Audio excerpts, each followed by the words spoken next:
chaîne de la diaspora congolaise. Mesdames et messieurs, bonsoir. Bonsoir. Ça me fait tellement du bien de voir enseigner la pauvreté personnalité. On sait très bien la circonstance qui nous a tous réunis ce soir. C'est à l'occasion de la remise des diplômes de maire pour l'année 2016. J'espère bien les amis de la politique qui ont organisé cette activité pour rendre hommage à certaines personnes qui travaillent bien. Parce que dans notre pays, la République démocratique du Congo, on a besoin de voir de valeur. On a besoin de voir des personnes qui sont en train de distinguer dans leur travail. Encore une fois, mesdames et messieurs, bonsoir. Bonsoir. J'espère bien, c'est un peu simple. Merci, sans plus tarder, nous allons faire appel à un homme de Dieu pour la prière d'ouverture. Elle, c'est la prophétesse très idéale de la République démocratique du Congo, Madame Petroni Bouama Kamona. Si elle est là, elle va arriver sous vos applaudissements, s'il vous plaît.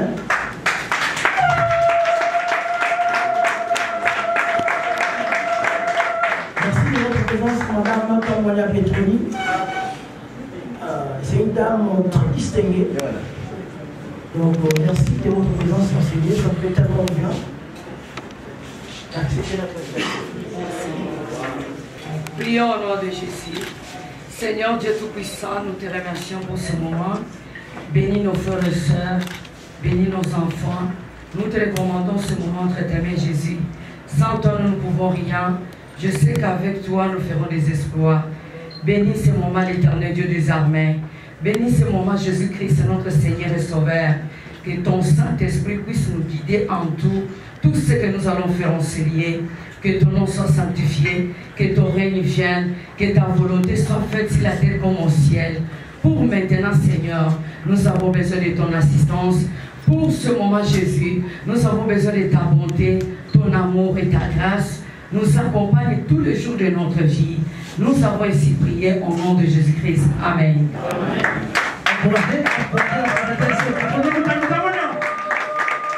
Merci, mesdames et messieurs. Sans plus tarder, nous allons appeler le coordinateur, le service de la culture. Lui, c'est la personne de messieurs Tonton Kimé Matekam, le coordinateur de service, il est là. Sous vos applaudissements, s'il vous plaît. Tonton Kimé, un peu de circonstance.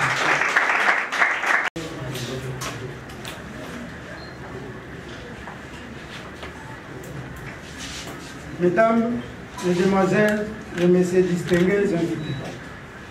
À ce jour, c'est pour moi un réel plaisir de saluer votre arrivée en ces lieux de l'hôtel Carpe Diem qui nous accueille pour cette première édition de la Culture Award 2017. Dès la jeunesse du prix Culture Award, celle-ci a été instituée par l'ESBEL, les Amis de la Culture, un groupe de jeunes dont l'idéal est de dévoiler les potentialités qui regorgent la République démocratique du Congo dans divers domaines. Ce prix a donc été créé pour promouvoir notre culture et nos valeurs, de valoriser, de conserver et de protéger notre patrimoine national dont une reconnaissance s'impose. Il ne va pas seulement créer l'émulation dans tous les domaines de la vie courante, mais va aussi rendre performantes et compétitives les activités de tout Congolais. La création de ces prix est une forme d'interpellation à l'attention sur tout le métier. C'est ainsi qu'un sondage a été effectué durant 2 mois pour récolter les avis de la population quinoise en particulier et congolaise en général et nominer le meilleur. Une nomination qui est sanctionnée à ce jour par un diplôme de mérite.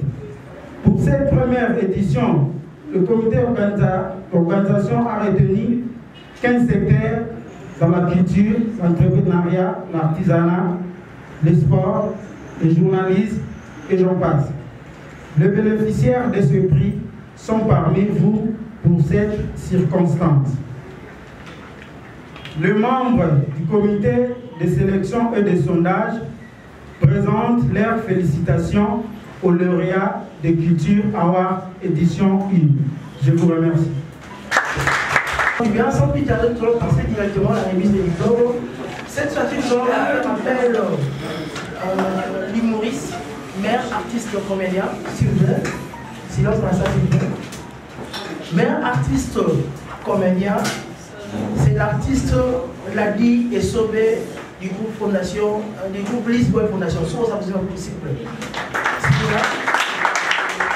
C'est l'artiste symbolique.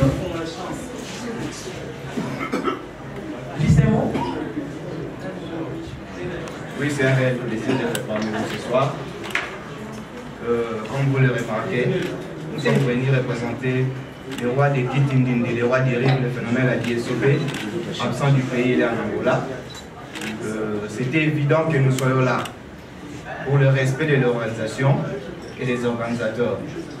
Ça, nous le dédions à notre public congolais, ainsi que d'ailleurs. Un grand merci. C'est un réel plaisir d'être reconnu parmi les méritants. Et merci encore, merci. Passer aux ordres des médias, Batou, Batou la télé, Balobeli, Bapandisango.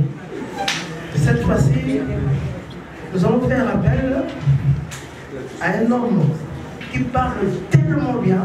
Moi, je l'aime beaucoup quand je vois la télé. Après, Europe, Belgique, Afrique. Cette fois-ci, Suède. Partout dans le monde. Cette fois-ci, il est de retour dans notre ville province de Kinshasa. Vous pensez que de la personne que je suis en train de parler ici. Charismatique. Ah, il y a Songi Songi. Donc, quand vous pensez que la personne que nous sommes en train de parler ici, lui, il s'appelle Neko Eliezer. Vous avez ça pour lui. Il fait très bien son travail. C'est un bon animateur de télé. Il est précision. Il est retour à notre ville, province de Kinshasa, Neko Eliezer. Félicitations. C'est grand travail.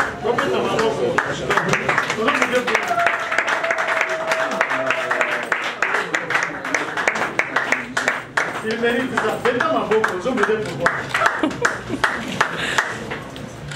Bonsoir. Bonsoir. Bote Dabino. Lingala Bondimagate. Merci beaucoup. Je pense que l'invitation au Tozakiango depuis longtemps, c'est vrai que compte tenu, il y a un moko, il y a sérieux, où ils allaient kozanga, na ba remise ya ba diplôme, bambala misusu tokendakate. Mais ici, quelque chose nous a poussé à répondre à cette invitation.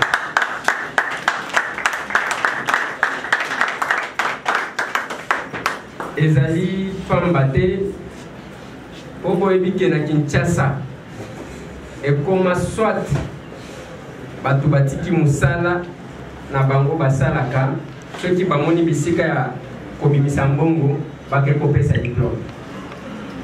Et j'ai assisté une fois à Mongafula, bah invité Batu pour na pesa bango diplôme.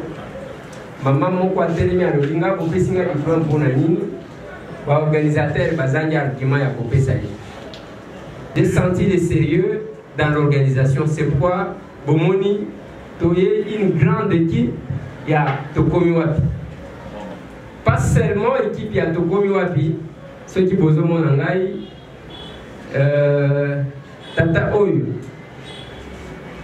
comme on a eu tempête, hier avant la Ghana Bruxelles, il y a mon conseiller Edi TV, nous sommes à Télémi Pébé dans la Lilette, hier avant la Allemagne, mon théâtre Bundes, Baye pour accompagner Bisso. Est-ce que Balobi que ce que vous avez en Pologne va vous poser à la venue? N'a pas dédié diplôme oyo na batu à travers conscience na bango bamarka mokili. Toyebi ke biso na Congo toza na ba figure emblématique. Avant que bakende na Berlin, Kimpanvite abimaka, une femme à se marquer. Tangu babomiye bakanisi kesili Lumumba aye. Na sima nango bosi bomona matanga esali 40 jours mais mutu akundama te. Je voulais rappeler que Etienne Tshisekedi a kokisaki 40 jours na ye lobi le 11 mais akundami te. Dena zaki komituna toko fêter 40 jours toko organiser yango to tokoze. C'est parce que il a marqué passage na ye sur la terre des hommes. Et j'ai saisi cette occasion pour exhorter bino bandeko na ngai. Atako kisi mwa ndambo ezanga kate. Mais il faut que ça la moins effort pour que na nyonso ko diko sala, il n'y a pas de son métier. Il n'y a que des sortes de gens ndenge balobaka pa ba o balobaka lopoto. Bisika nyonso, tout le monde n'est pas appelé à être journaliste. Tout le monde n'est pas appelé à être politicien. Tout le monde n'est pas appelé à être musicien. Tout le monde n'est pas appelé à être joueur. Mutuna mutwazana domaine na ye. Un magazine sportif, Bapandisao.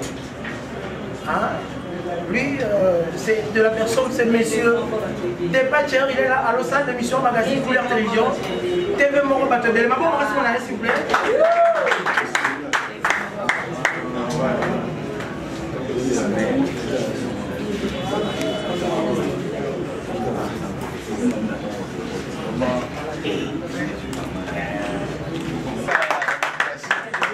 Vraiment, merci d'abord.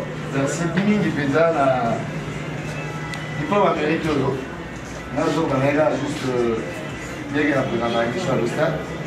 Et juste pour représenter Belé, Belé, Yabandeko. Parce que nous avons, tant qu'on a moins de cas ici, moi, mission, on peut communiquer. Nous avons un message au Soranabino. Et même en face, puisque le Belé vraiment. Consommer moi il moi pas si vous avez parlé de communiquer na jouer na ndenge ba basura basura na ba mettre les basura là et to bana na modèle ba to voyer bi ba monara to na mérite c'est vrai to na mérite ça na été ma public vraiment les amis de la culture là dans organisation de la solo là bien solo que c'est pas trop fou au principe là. Nous sommes méritants. Nous sommes méritants. Bon, on a bon abisso. Elle s'appelle la prophétesse Petronimu Kandi Kamwania. Elle est là dans ça, s'il vous plaît.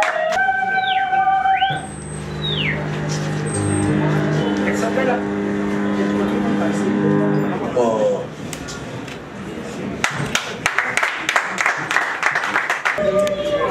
On a remercié d'abord le bon Dieu parce qu'il est le Tout-Puissant. Ce qui était ce qui était au côté de ma beauté. On a remercié peu par union sur la télévision et la radio. Les bango va saluer télélo dans un mérite haut. Ceux qui bango te kapena lingana zalate.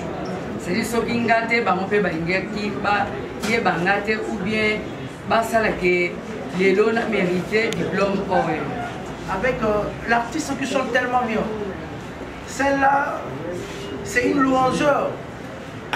Donc c'est l'artiste Dédé Tekassala, donc meilleur clip chrétien 2016. Sous la présence, s'il vous plaît.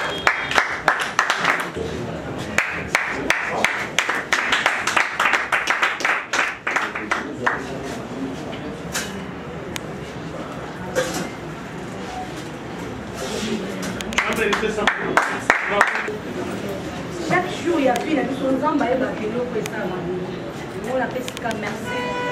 Merci. Il y a plus de gens qui ont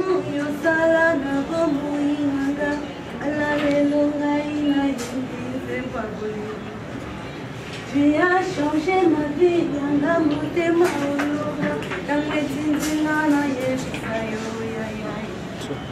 Prix de la jeunesse patriotique, honorable Dedo Kalomo. Si vous êtes dans ça. Vraiment, sincèrement, du fond de mon cœur, je tiens à dire merci aux amis de la culture. Parce que des fois, on s'est posé des questions qui sont bateaux. Tout ça, l'activité dans la cité, est-ce que vraiment on a mis ou on a mis sauté? Mais sincèrement, la Seigneur, merci. Coordonnateur, donc messieurs Kimenga, tonton Kimenga, Tekam, il y a un samedi soir. Quand même, pour rendre un hommage, on peut se faire diplôme, et ça va bien. C'est ça pour moi. Merci, Kimenga, tonton Kimenga. Vous pouvez venir. Félicitations. Merci. Bon courage les jeunes. Merci na bino baignoso pour assister à la soirée à l'élo. Les amis de la culture, les alliés SBL Oyo, depuis 2013. Nous avons des difficultés, et les gens toujours difficile.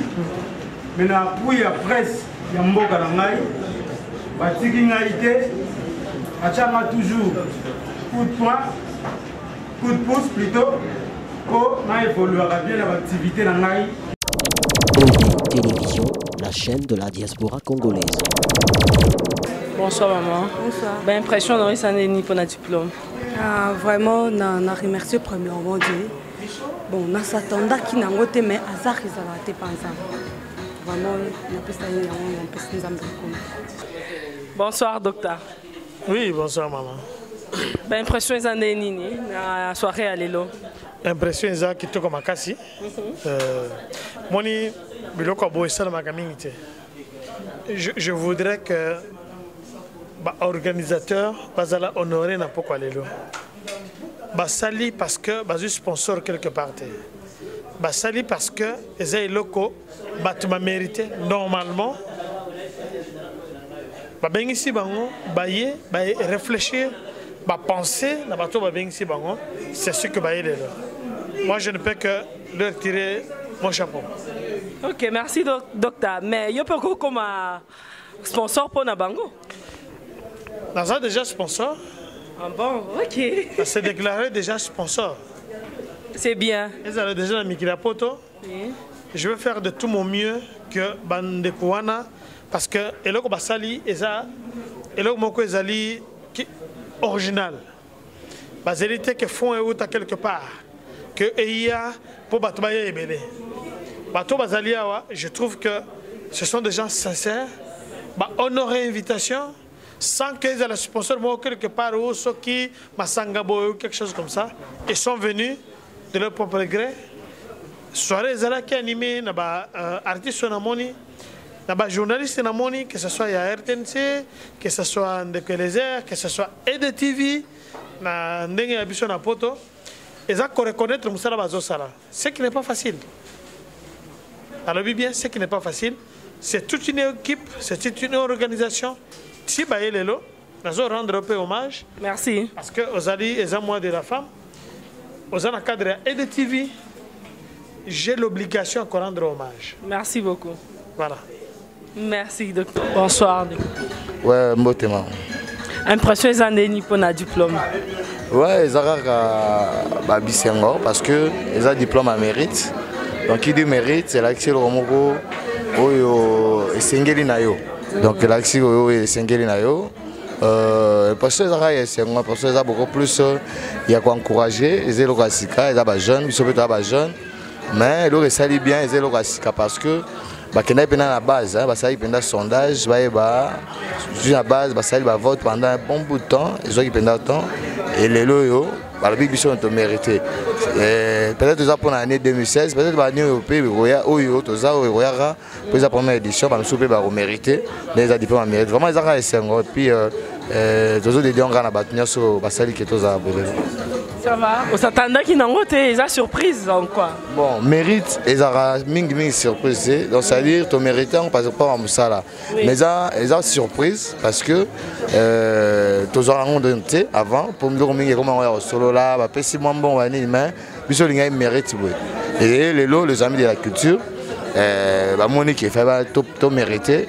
Diplôme en tant qu'une émission sportive, ils ont la mieux suivi, plus suivi au niveau de Bonsoir. Bonsoir Mira. Monsieur Richard Tomonio, Nakinawa pour la soirée Oyo. Bon, impression dans les andengeni pour la soirée Oyo. Merci la parole. Impression dans les Esengo parce que reconnaître le mérite Yabatou. Ming Ming Walubakani n'est prophète chez lui, chez soi. Donc, mais Eliezer Lelo Oyo reconnaître même la Katsa Kinshasa. Tout le monde a la poto Tanguayaka, chaque coin à l'Ekaka. Les misagaï biso kanisa gezala na oka na potoka kuna metomoni awa na kini pesa peka ndenge moko. Donc il y a quelque chose où ils akatinae au bazo reconnaître ce qui tient à niveau ba organisation ya boye ba comme ko reconnaître ba remettre diplôme ya mérite c'est que musala zo sala ezali musala moko ya malamu nakobakisa pona ye moko ndeko Eliezer atika la kaka na bar isika chewana soit amakisa susu mo likolo. Comment conserver les succès et comment kobima après des succès. Donc à l'ukaka ba stratégie wana pour na kotika laga wana stratégie on pesa nango compliqué te ezaka koloba vérité pe kolinga mboka. Donc voilà, yene tazana ba atu wana nyoso. J'espère que a otika na niveau wana. OK, merci beaucoup monsieur Richard. Bonsoir Michaud. Oui, bonsoir. Impression ça n'est ni pour un diplôme.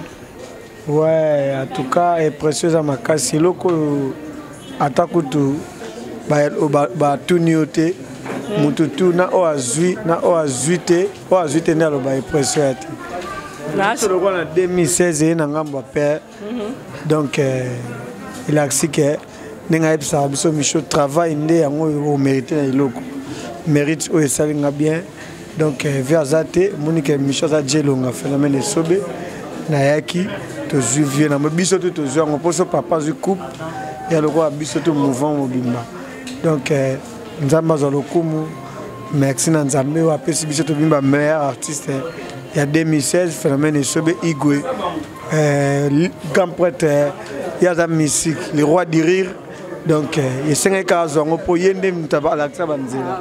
D'accord, phénomène sobe félicitations nazo zela on émission bientôt sokozongi juste agende tuna sabati sabata zoki voyage moya rapide ba non je conseille mon Angola donc azoya pour koto rotika vite ba bouleza dans 2 jours azoya déjà on est en mission soda et donc c'est que phénomène soba muki azali po yaza le roi du ring aza prince du rire.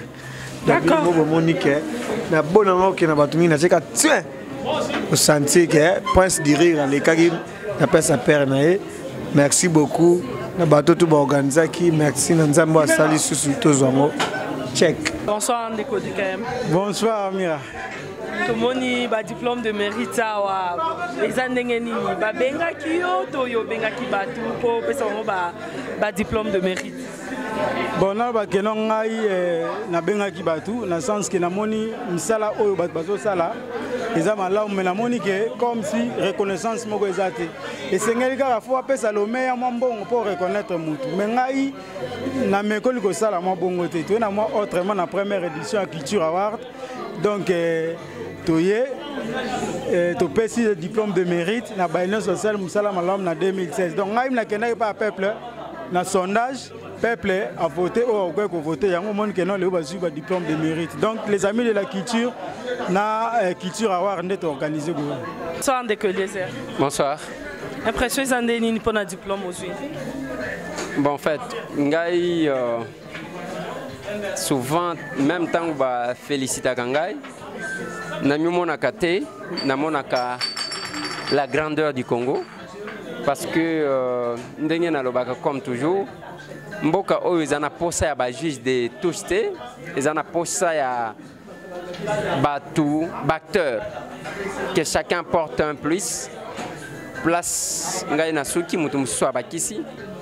Ce n'est pas facile, hein. Il y a qu'à reconnaître pe moninga, ils ont facilité. Ba jaloux bazalaka mo ebele par rapport na ba oyo ba reconnaître ka.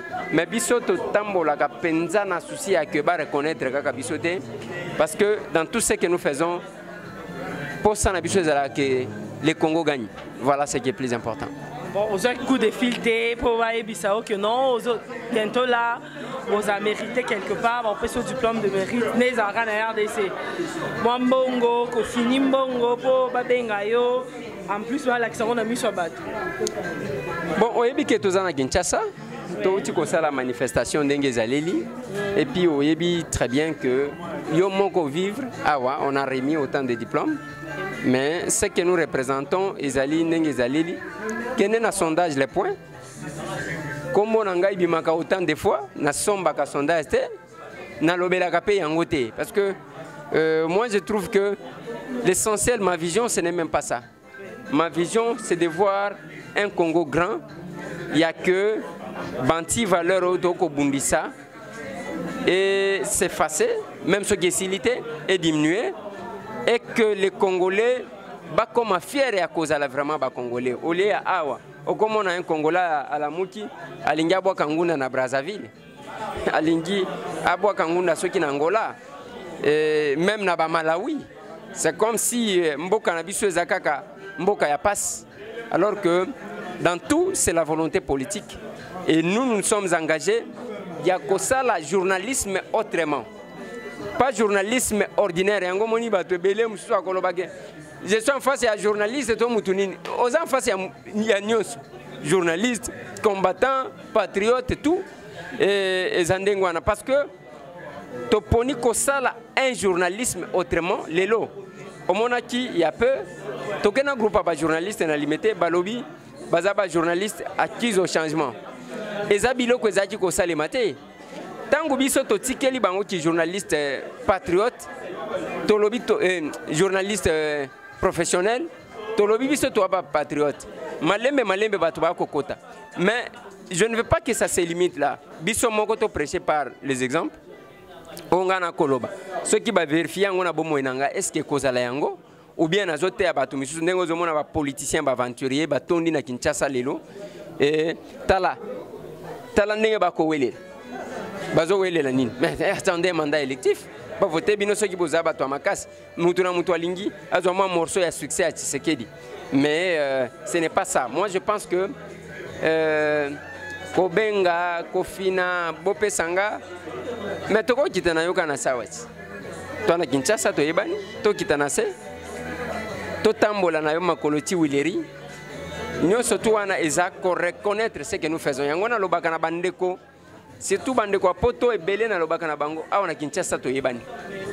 To yebani parce que na lobaka to yebani. To yebani ouais. Delix, l'impression pour un journal. Impression est bien ma casse en dengo sanganate. So moni le roi tu le roi va négocier. Attends moment qu'il mobima mais accepter l'invitation. Babi, on a besoin de promouvoir la jeunesse évrée et non la jeunesse désœuvrée. Nous avons besoin de battre malam le roi va Serge Mazoa, mon ami Sorli d'Adé Batbayer en dengo sanganate. Cela veut dire que si on a besoin d'invitation il faut accepter. Bandeko les autres sont on a 5 10 na mboko makambo changer na média na biso ya Congo. Parce que batwa lwa subo solo te. Yonanga oyebi ndenge ba tungisi ndeko les ndenge ba sali ndeko les quand même azo mérité diplôme de mérite.